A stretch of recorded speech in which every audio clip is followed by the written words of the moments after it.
인텔 모델이 제공하는 프로세서는 최대 28코어를 제공하는데 중형 세단 한 대 값 정도는 훌쩍 넘어버리는 이게 애플워치 7인지 정확하게 알지 못한다고 합니다. 아, 지금 맥북 프로를 사면 안 되겠구나. 안녕하세요, 별남입니다. 오늘은 아이폰 13 소식이 살짝 지겨우신 분들을 위해서 여러가지 다양한 애플 정보들을 준비했는데요. 여러분들이 가장 기다리고 계시는 애플워치 7, 새로운 M2 맥북, 그리고 새로운 맥 프로까지 준비했습니다. 영상 보시기 전에 구독과 좋아요, 클릭 한번 부탁드립니다. 여러분의 클릭 한 번이 저에게 정말 큰 힘이 돼요.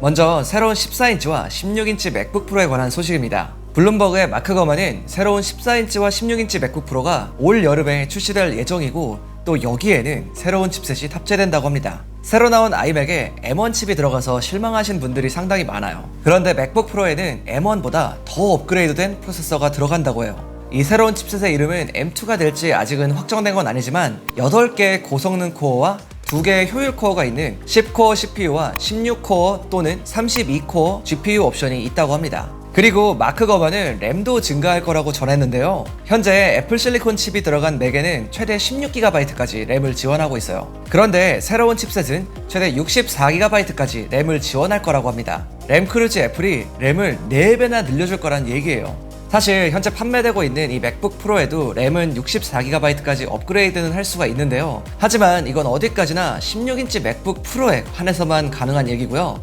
이번에 나온 이 13인치 M1 버전 맥북 프로에는 여전히 램을 16GB까지밖에 구성할 수가 없습니다.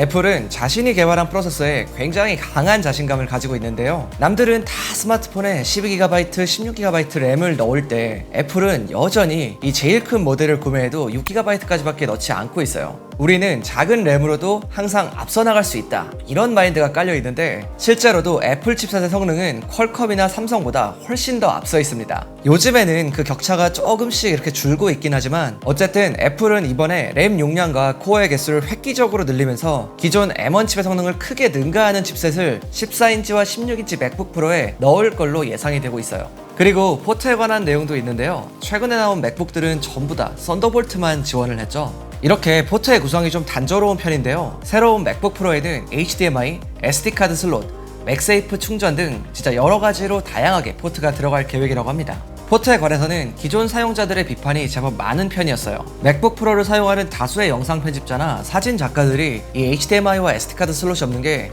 제법 불편하다, 이런 불만들이 좀 많이 있었어요. 아무튼 저는 이 소식을 좀 정리하면서 지금 맥북 프로를 사면 안 되겠구나, 조금은 기다려야겠구나, 이런 생각이 좀 들었어요. 확실히 이번에 새롭게 나오는 이 M2 맥북 프로에는 정말 여러가지로 좀 달라진 점들이 많이 기대가 되기 때문에 여러분들도 구매 예정이신 분들은 조금만 더 기다려보시면 좋을 것 같아요. 그리고 맥 프로에 관한 소식도 가져왔는데요. 이 맥 프로가 뭔지 모르시는 분들도 계실 거예요. 이 맥 프로는 완전 전문가용 데스크탑인데 이게 사양을 다 때려 넣으면은 지난번에 해보니까 한 6천만원 가까이 나오더라고요. 그냥 중형 세단 한 대 값 정도는 훌쩍 넘어버리는 완전 가격이 미친 데스크탑입니다. 이 제품은 2019년도에 공개가 됐는데요. 가격만큼이나 정말 무시무시한 성능을 가지고 있어요. 프로세서는 인텔, 그래픽카드는 AMD 제품이 들어가 있어요. 그래서 이 맥 프로 역시 애플 실리콘으로 전환을 할 거란 소식이 들려오고 있습니다. 한마디로 말하면 다른 제품들과 마찬가지로 인텔 칩셋에서 자체 칩셋으로 이게 전환이 될 거라는 얘기인데, 현재 애플 실리콘에 들어간 맥 프로는 2022년에 공개될 거로 예상되고 있습니다. 맥 프로에 들어갈 새로운 칩은 무려 20코어 또는 40코어를 제공할 거라고 하는데요. 여기에는 4개의 효율 코어와 16개의 고성능 코어 또는 8개의 효율 코어와 32개의 고성능 코어가 들어갈 것으로 예상이 되고 있습니다. 그래픽은 64코어와 128코어 옵션으로 제공이 된다고 합니다. 현재 인텔 모델이 제공하는 프로세서는 최대 28코어를 제공하는데 이 숫자만 봐도 이거를 훨씬 더 뛰어넘는다고 봐도 무방하죠.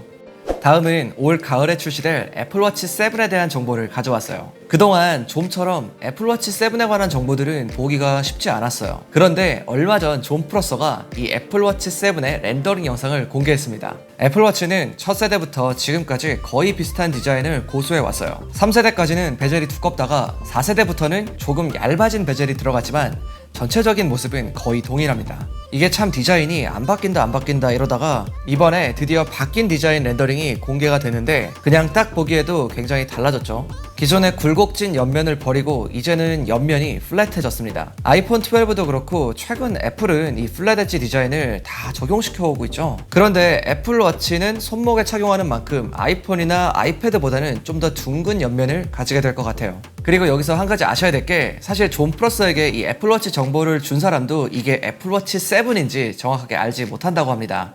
그러니까 이게 8일 수도 있다는 말이죠.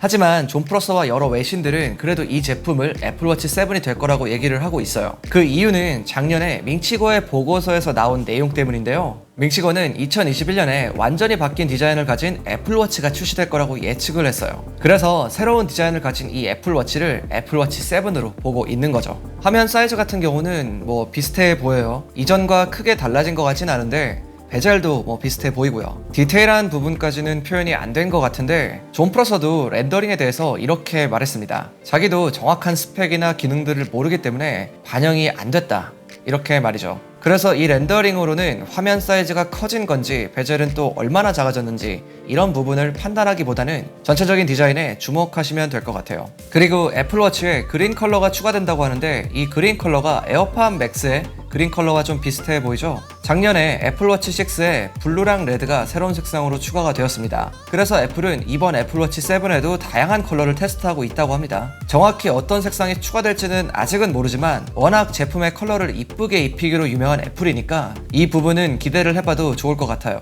자, 이렇게 디자인에 대해서 좀 알아봤는데요.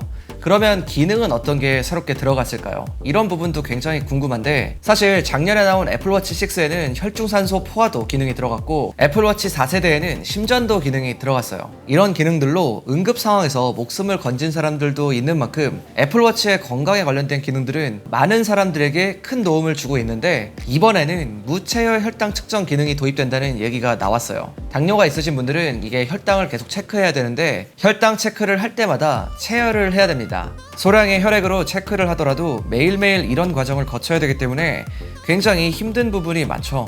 애플워치에 이 기능이 들어가면 이러한 어려움을 조금이나마 덜어줄 수 있을 것으로 보이고요. 또 당뇨 예방에도 큰 도움을 줄 수 있을 것으로 기대가 됩니다. 오늘은 이렇게 다양한 애플 소식들을 정리해 보았고요. 저는 다른 것보다 이 애플워치 7이 정말 기대가 되는 것 같아요. 제가 1세대부터 이렇게 쭉 쓰고 있는데 이게 진짜 처음 있는 디자인 체인지가 될 것 같고, 디자인도 상당히 좀 뭐랄까 애플스럽게 좀 이쁘게 잘 나올 것 같아서 매우 기대가 됩니다. 아무튼 오늘 제가 준비한 소식은 여기까지고요. 그리고 구독과 좋아요는 꼭 부탁드리고요. 지금까지 별남이었습니다. 빠이.